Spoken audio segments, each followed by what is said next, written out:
too, because guess what? A lot of people died, and a lot more are going to die unless he gets a lot smarter, a lot quicker. Mr. President? Presidents aren't known to lead the most inconspicuous lives. All of their needs are attended to at the snap of a finger.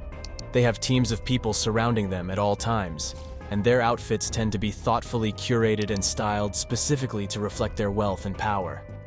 But it's clear some presidents are apt to live more decadently than others. When it came to the 2020 election, everyone had to pick a side. We did not. They built the separate cages. They, Who built the cages, Joe? Let's talk about what Who we're built the talking about. cages, Let's Joe? talk about what we're talking about. You were either Team Biden or Team Trump. With that said, Joe Biden and Donald Trump have plenty of experience going head-to-head. But when it comes down to material goods, who is the biggest baller? We built the greatest economy in history. We closed it down because of the China. We'll explore the most expensive and luxurious items owned by each of these US presidents, so you can decide for yourself once and for all who lives the most luxurious life. Donald Trump has never been shy about flashing his wealth. The former host of The Apprentice is worth billions of dollars, and it seems like even with the endless lawsuits, he just keeps getting richer and richer. Suburbs would be gone. By the way, Suburbs. our suburbs would be gone. One of the biggest purchases this former president has made is the notorious Trump Tower in NYC. He purchased the building in 1979, investing over $1 billion into the space to make it just as flashy as he is. Though the building is said to have 68 floors, it actually has 58 legitimate floors. From the 14th floor to the 26th floor, you'll see the corporate offices of the Industrial and Commercial Bank of China. Floors 30 to 68 are luxurious condominiums. It's only the mega-rich and Trump family friends who call Trump Tower home, including real estate investor Guido Lombardi and Drive Time chairman Ernie Garcia. First of all, I called my accountants, underwrote it. I'm going to release them as soon as we can. I want to do it, and it'll show how successful, how great this company is. But much more importantly than that, people were saying $750. Now the building is home to office spaces, condos, bars, restaurants, and retail spaces. According to Forbes, the entire tower is worth a whopping $371 million. What I've done, I am the least racist person. I can't even see the audience because it's so dark. But I don't care who's in the audience. I'm the least racist person in this room. Trump's obsession with real estate isn't the only pricey yet profitable purchase he's made in his life. Trump is pretty famous for dropping all of his responsibilities to enjoy a leisurely game of golf. His love of the sport is what led him to buy multiple golf courses around the world.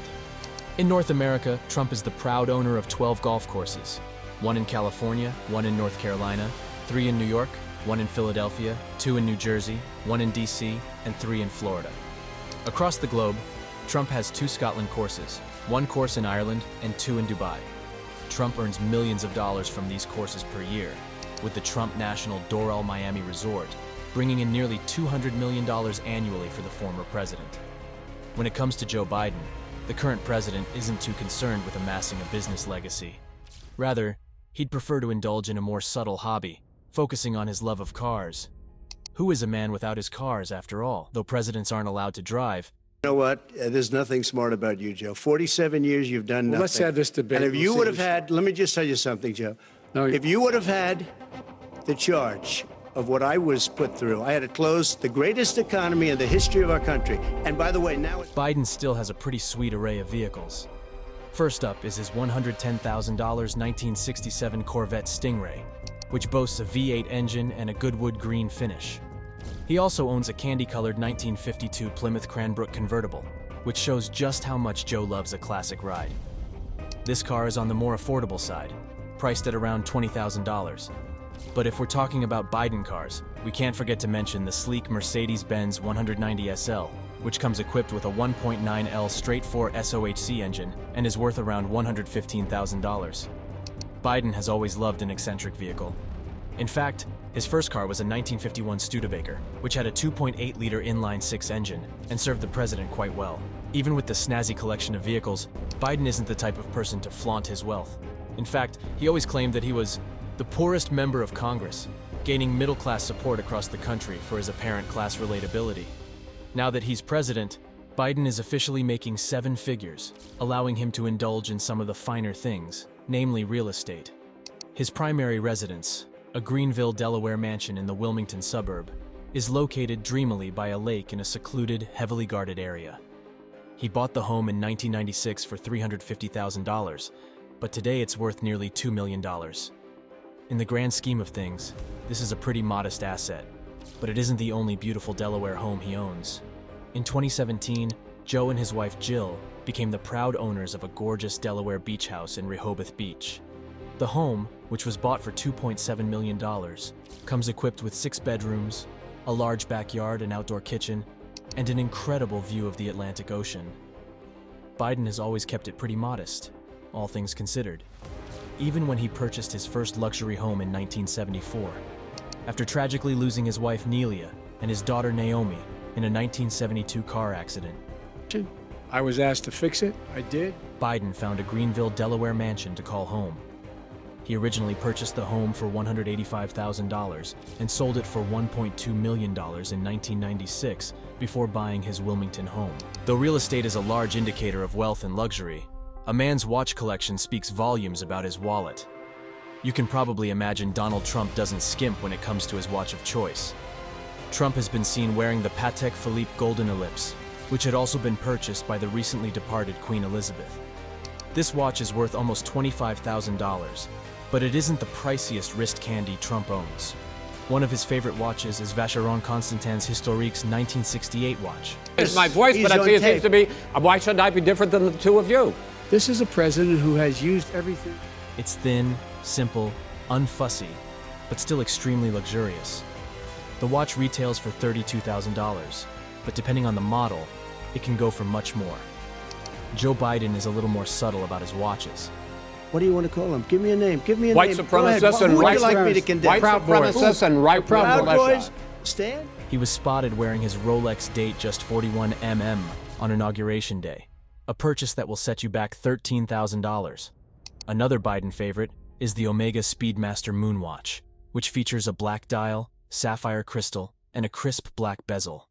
As an Omega fan, Biden also owns a $3,000 Omega Seamaster 300M midsize, which was notably clasped around Pierce Brosnan's wrist in the James Bond film GoldenEye. Though he certainly loves an expensive watch or two, he doesn't mind dialing things back a bit.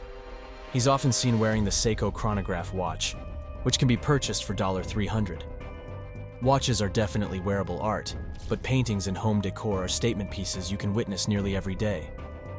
When decorating the White House, Joe and Jill made thoughtful art choices, choosing from collections that reflected American values, strife, and independence. The 1917 Child Hassam painting, The Avenue in the Rain, frames the president as he sits at his desk in the Oval Office. This painting reflects the noise and bustle of the period, showing the patriotism that lined the streets of New York City in the midst of the First World War. Another wonderful selection for the Biden White House tenure, Robert S. Duncanson's Landscape with Rainbow, was made by Joe's wife, Jill. The painting, which was loaned by the Smithsonian, is dreamy and romantic, and exemplifies the couple's dedication to lining the halls of the White House with art created by black artists and other people of color. Trump, on the other hand, isn't really a fan of fine art. He doesn't exactly have the world's most well-curated collection, and he usually prefers to invest in art that reflects himself in some way. The businessman developed a strange working relationship with Andy Warhol, commissioning the artist to make a series of personalized paintings for Trump Tower. However, when Andy presented the work, Trump hated what he saw and refused to buy the paintings. What he does own, though, is a $10,000 portrait from Javi Schanz, and used money from the Donald J. Trump Foundation to pay for it. We're working on it we're trying very hard. But a lot of these kids come out without the parents. They come over through. It seems that Trump is rather cheap when it comes to art, either commissioning artists at a low price using funds allocated for charity purposes, or simply borrowing it from his peers.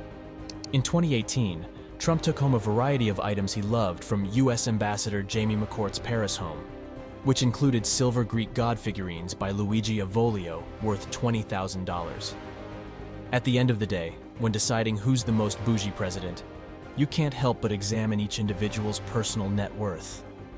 From the looks of Joe Biden's net worth, Trump may be winning this race by and large.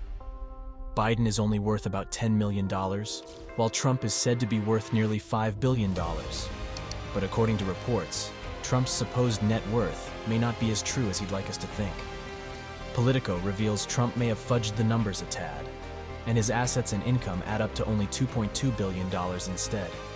Either way, it's clear Trump is vastly richer than Biden, but let's be real. Money doesn't buy class. So, who do you think won this round of the luxury war? And what matters more when it comes to luxury? The price of your assets, or how you use them? Drop us a comment below and let us know your thoughts. Until then, this has been Luxury Versus. Don't forget to like and subscribe to our channel to discover which of your favorite celebrities has the most killer luxury collection in Hollywood.